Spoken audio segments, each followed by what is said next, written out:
বন্ধুসকল ইয়াৰ আগত এটা ভিডিঅ' আপলোড কৰিছিলোঁ যিটো ভিডিঅ' মানে খবৰটো পালোঁ যে জুবিন দা নাই তো তাৰ ওপৰত এটা ভিডিঅ' দিছিলোঁ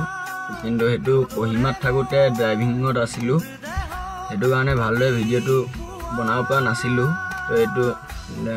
এইটো ভিডিঅ' বনাইছোঁ আকৌ যাতে জুবিন দা যিহেতু অসমৰ সম্পদ হয় আৰু সেইবাবে আমি অসমৰ সম্পদ হেৰুৱাব নিবিচাৰোঁ আৰু সেকেন্ড কথা হৈ গ'ল জুবিন দাক আমি সদায় যাতে ওচৰতে পাওঁ তেনেকুৱা এটা কিবা হ'ব লাগে বাকি গোটেই অসমৰ মানুহে কান্দিছে দেখা পাইছে অসম নহয় অল ইণ্ডিয়া মানুহে কান্দিছে বাকি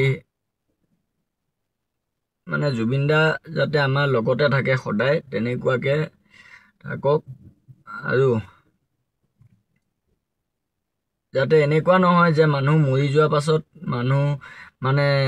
চিনটো হেৰাই যায় সেইটো নহয় আৰু অসম বুলি ক'লে অসমখনক বহুত মানুহে অসমখনক চিনি পায় জুবিন দা বুলি ক'লে অসমক চিনি পায় তো সেইটো কাৰণে প্লিজ যাতে জুবিন দাক আমাৰ মাজৰ পৰা হেৰাই নাযায় সদায় আমাৰ হৃদয়ত থাকে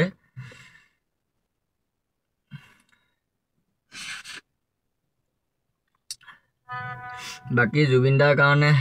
কোট কেনেকে কি হৈছে দুটামান ক্লিপ লগাই দিছো কোনে কোনে কেনেকে কি কৰিছে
আমি